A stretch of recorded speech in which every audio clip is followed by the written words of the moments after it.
Canada.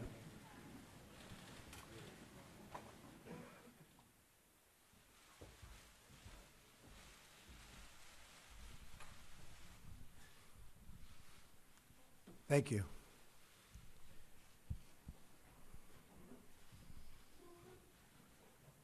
Prime Minister Trudeau, on behalf of all Americans, I thank you for being with us today. It is my honor to host such a great friend, neighbor, and ally at the White House, a very special place. This year, Canada celebrates the 150th year of Confederation. For Americans, this is one of the many milestones in our friendship, and we look forward, very much forward, I must say, to many more to come. Our two nations share much more than a border. We share the same values, we share the love, and a truly great love of freedom, and we share a collective defense. American and Canadian troops have gone to battle together, fought wars together, and forged the special bonds that come when two nations have shed their blood together, which we have. In these dangerous times, it is more important than ever that we continue to strengthen our vital alliance. The United States is deeply grateful for Canada's contribution to the counter-ISIS effort. Thank you. And we continue to work in common and in common cause against terrorism and work in common cooperation toward reciprocal trade and shared growth. We understand that both of our countries are stronger when we join forces in matters of international commerce. Having more jobs and trade right here in North America is better for both the United States and is also much better for Canada. We should coordinate closely, and we will coordinate closely to protect jobs in our hemisphere and keep wealth on our continent and to keep everyone safe. Prime Minister, I pledge to work with you in pursuit of our many shared interests. This includes a stronger trading relationship between the United States and Canada. It includes safe, efficient, and responsible cross-border travel and migration. And it includes close partnership on domestic and international security. America is deeply fortunate to have a neighbor like Canada. We have before us the opportunity to build even more bridges and bridges of cooperation and bridges of commerce. Both of us are committed to bringing greater prosperity and opportunity to our people. We just had a very productive meeting with women business leaders from the United States and Canada, where we discussed how to secure everything that we know the full power of women can do better than anybody else. We know that. I just want to say, Mr. Prime Minister, that I'm focused and you're focused on the important role women play in our economies. We must work to address the barriers faced by women and women entrepreneurs, including access to capital, access to markets, and, very importantly, access to networks. In our discussion today, we will focus on improving the ways our government and our governments together can benefit citizens of both the United States and Canada, and in so doing, advance the greater peace and stability of the world. Mr. Prime Minister, I look forward to working closely with you to build upon our very historic friendship. There are incredible possibilities for us to pursue Canada and the United States together.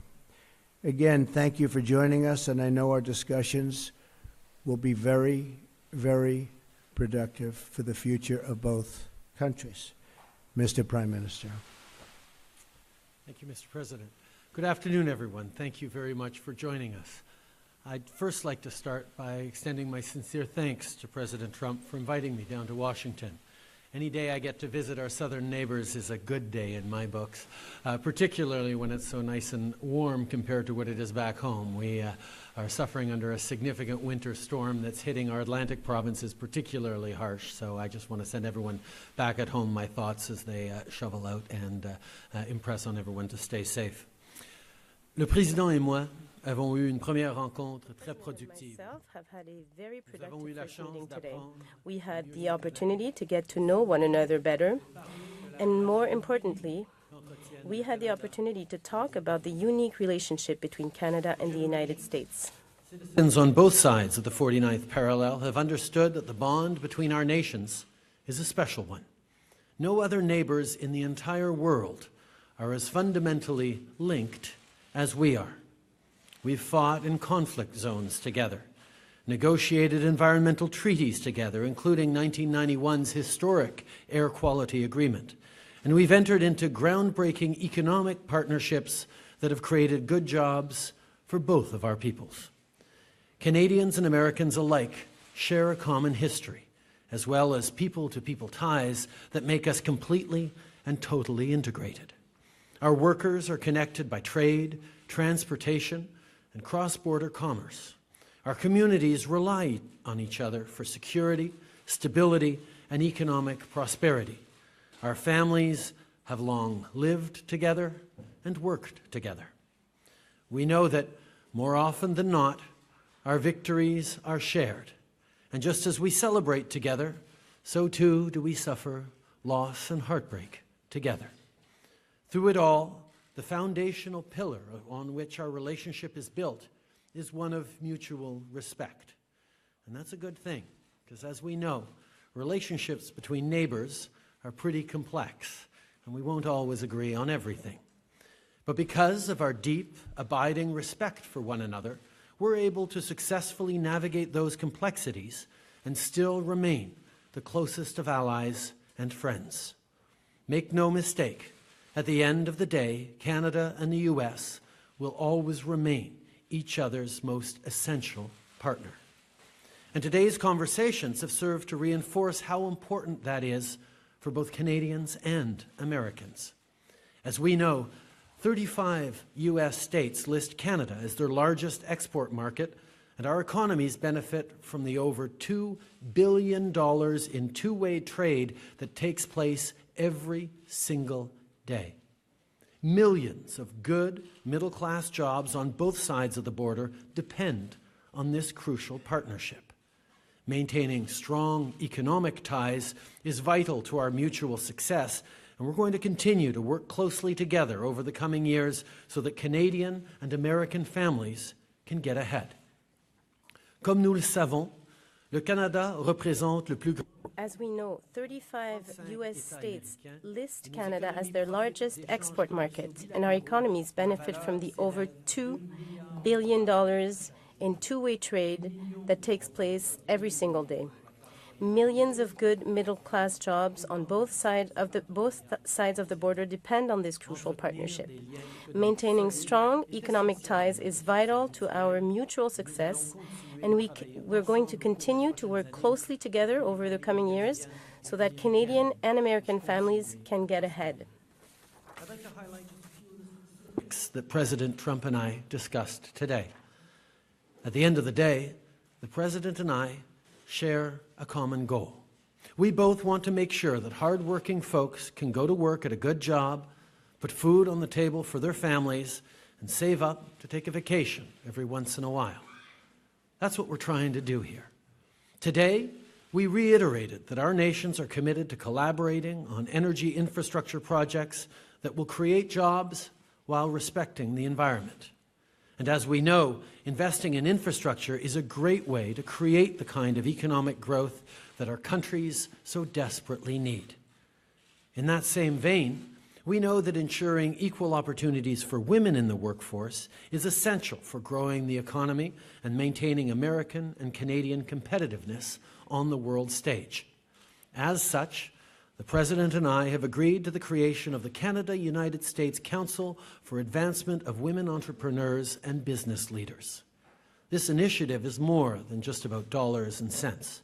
This is about ensuring that women have access to the same opportunities as men and prioritizing the support and empowerment of women who are senior business leaders and entrepreneurs. In doing so, we'll grow the Canadian and American economies and help our businesses prosper. Et finalement, le président Trump et moi. Finally, President Trump and myself have agreed to work together to fight against the traffic of opioids across our border. The rise of illegal use of opioids in our society is nothing less than a tragedy. We will do everything we can to ensure the safety of Canadians and Americans. Ladies and gentlemen, President Trump, I know that if our countries continue to work together, our people will greatly benefit from this cooperation. Demonstrated time and again that in order to tackle our most pressing issues, both foreign and domestic, we must work with our closest allies, learn from each other, and stand in solidarity as a united voice. With a level of economic and social integration that is unmatched on the world stage, Canada and the United States will forever be a model example of how to be good neighbors. Winston Churchill once said, "That long Canadian frontier from the Atlantic to the Pacific Oceans, guarded only by neighborly respect and honorable obligations, is an example to every country and a pattern for the future of the world." That, my friends, is the very essence of the Canada-US relationship. I look forward to working with President Trump over the coming years to nurture and build upon this historic partnership. Once again, it's a tremendous pleasure to be here in Washington. Merci beaucoup. Thank you very much. Okay, we'll take a couple of questions. Scott Thurman. Scott. Thank you, Mr. President. Thank you. You just spoke about the desire to build bridges, although there are some notable and philosophical differences between yourself and Prime Minister Trudeau. I'm curious, as you move forward on issues from trade to terrorism, how do you see this relationship playing out, and are there any specific areas with which, during your conversations today, you each decided to perhaps alter or amend your stances already on those sensitive issues like terrorism and immigration? And Prime Minister Trudeau, while only in its infancy so far, how do you see this relationship compared to that under the Obama administration? Well, we just began discussions. We are going to have a great relationship with Canada, maybe as good or better, hopefully, than ever before. We have some wonderful ideas on immigration. We have some, I think, very strong, very tough ideas on the tremendous problem that we have with terrorism. And I think when we put them all together, which will be very, very quickly, we have a group of very talented people, we will see some very, very obvious results. We're also doing some cross-border things that will make it a lot easier for trade and a lot better and a lot faster for trade. We have, through technology, we have some really great ideas, and they'll be implemented fairly quickly. One of the things we spoke about was the fact that security and immigration need to work very well together, and certainly Canada has emphasized security as we look towards improving our immigration system and remaining true to the values that we have. And we had a very strong and fruitful discussion on exactly that. There's plenty that we can draw on each other from in terms of how we move forward with a very similar goal, which is to create free, open societies that keep our citizens safe. And that's certainly something that we're very much in agreement on. Tana McCharles. Mr. President, Mr. Prime Minister, and Mr. Prime Minister, could you answer in English and French for us, please? A little bit of a follow-on on my American colleague's question. President Trump, you seem to suggest that Syrian refugees are a Trojan horse for potential terrorism, while the Prime Minister hugs refugees and welcomes them with open arms. So I'd like to know, are you confident the northern border is secure? You can never be totally confident, but through the incredible efforts already, I see it happening, of formerly General Kelly, now Secretary Kelly. We have really done a great job. We're actually taking people that are criminals, very, very hardened criminals in some cases, with a tremendous track record of abuse and problems, and we're getting them out. And that's what I said I would do. I'm just doing what I said I would do when we won by a very, very large electoral college vote. And I knew that was going to happen. I knew this is what people were wanting. And that wasn't the only reason. That wasn't my only thing that we did so well on, but that was something that was very important. And I said we will get the criminals out, the drug lords, the gang members. We're getting them out. General Kelly, who's sitting right here, is doing a fantastic job. And I said at the beginning, we are going to get the bad ones, the really bad ones. We're getting them out, and that's exactly what we're doing. I think that in the end, everyone's going to be extremely happy, and I will tell you right now, a lot of people are very, very happy right now. Canada has always understood that keeping Canadians safe is one of the fundamental responsibilities of any government, and that's certainly something that we're very much focused on. At the same time, we continue to pursue our policies of openness towards immigration and refugees without compromising security. And part of the reason we've been successful in doing that over the past year, welcoming close to 40,000 Syrian refugees, is because we have been coordinating with our allies, the United States and around the world, to demonstrate that security comes very, very seriously to us, and that's something that we continue to deal with. C'est clair que it is clear that if you want to have a healthy and secure society, or safe society, you have to make sure that you maintain, that you focus on security. And we have welcomed refugees from Syria. We have been very successful, but we have always taken our responsibility towards security very seriously. And our allies, including the United States, understand this focus very well, and they have done so since the very beginning. Please. Thank you. President Trump, now that you've been in office and received intelligence briefings for nearly 1 month, what do you see as the most important national security matters facing us? And Prime Minister Trudeau, you've made very clear that Canada has an open-door policy for Syrian refugees. Do you believe that President Trump's moratorium on immigration has merit on national security grounds? Okay, thank you. Many, many problems.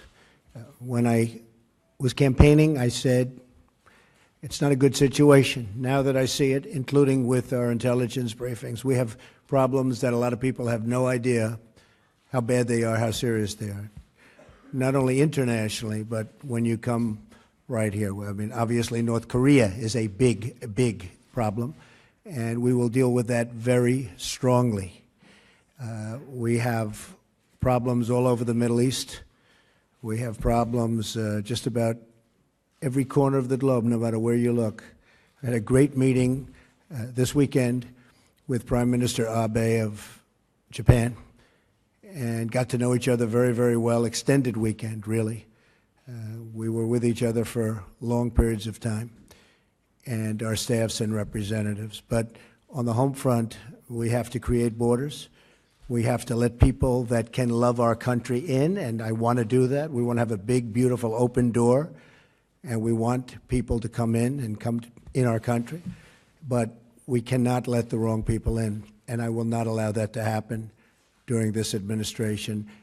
And people, the citizens of our country, want that, and that's their attitude too, I will tell you. We are getting such praise for our stance, and it's a stance of common sense. Maybe a certain toughness, but it's really more than toughness. It's a stance of common sense, and we are going to pursue it vigorously. And we don't want to have our country have the kinds of problems that you're witnessing taking place, not only here, but all over the world. We won't stand for it. We won't put up with it. We're just not going to let it happen. We're going to give ourselves every bit of chance so that things go well for the United States, and they will go well. Thank you. Canada and the United States have been neighbors a long time, and Canadians and Americans have stood together, worked together at home and around the world. We fought and died together in battlefields in World War I and World War II, in Korea, in Afghanistan. But there have been times where we have differed in our approaches, and that's always been done firmly and respectfully. The last thing Canadians expect is for me to come down and lecture another country on how they choose to govern themselves. My role and our responsibility is to continue to govern in such a way that reflects Canadians' approach and be a positive example in the world. Okay. Richard Latendresse. Richard Latendresse. Thank you, Mr. Prime Minister. We'll ask my question in French first, and then for you, I'll ask it again in English. Monsieur le Premier ministre, Mr. Prime Minister, I heard you correctly. You said that Canadian businesses, Canadian workers are concerned for their businesses and for their work and jobs concerning the renegotiation of NAFTA. So what guarantees did you get from this government that we will keep our jobs and our businesses in the renegotiation of NAFTA? Mr. President. again, during the last 3 months, you have denounced NAFTA. You have talked over and over about the Mexican portion of the agreement, very little about the Canadian one. My questions in two short part is Canada a fair trader? And when you talk about changes to NAFTA concerning Canada, are you talking about big changes or small changes? Thank you. D'abord, Richard, merci. First of all, Richard, thank you for your question. It is a real concern for many Canadians because we know that our economy is very dependent on our bonds, our relationship with the United States. Goods and services do cross the border each way every single day, and this means a lot of millions of jobs for Canadians and good jobs for Canadians. So we are always focusing on these jobs, but there are also good jobs, millions of jobs in the United States that depend on those relationships between our two countries. So when we sit down, as we did today, and as our teams will be doing in the weeks and months to come, we will be talking about how we can continue to create good jobs for our citizens on both sides of the border. And during this exercise, we continue to understand that we have to allow this free flow of goods and services, and we have to be aware of the integration of our economies, which is extremely positive for both our countries. And this is the focus that we will have in the coming weeks and months to come. Aware of the fact that much of our economy depends on good working relationships with the United States, good integration with the American economy. And the fact is, millions of good jobs on both sides of the border depend on the smooth and easy flow of goods and services and people back and forth across our border. And both President Trump and I got elected on commitments to support the middle class, to work hard for people who need a real shot at success. And we know that by working together, by ensuring the continued effective integration of our two economies, we are going to be creating greater opportunities for middle-class Canadians and Americans now and well into the future. I agree with that 100%. We have a very outstanding trade relationship with Canada. We'll be tweaking it. We'll be doing certain things that are going to benefit both of our countries. It's a much less severe situation than what's taken place on the southern border. On the southern border, for many, many years, the transaction was not fair to the United States. It was an extremely unfair transaction. We're going to work with Mexico. We're going to make it a fair deal for both parties. I think that we're going to get along very well with Mexico. They understand and we understand. You probably have noticed that Ford is making billions of dollars of new investments in this country. You saw Intel the other day announce that because of what I've been doing and what I'm doing in terms of regulation, lowering taxes, et cetera, they're coming in with billions and billions of dollars of investment and thousands of jobs. General Motors, likewise, is expanding plants and going to build new plants. Fiat Chrysler was at a meeting where they're doing the same. Jack Ma, we have so many people that want to come into the United States. It's actually very exciting. I think it's going to be a very exciting period of time for the United States and for the workers of the United States, because they have been truly the forgotten man and forgotten women. It's not going to be forgotten anymore, believe me. So our relationship with Canada is outstanding, and we're going to work together to make it even better.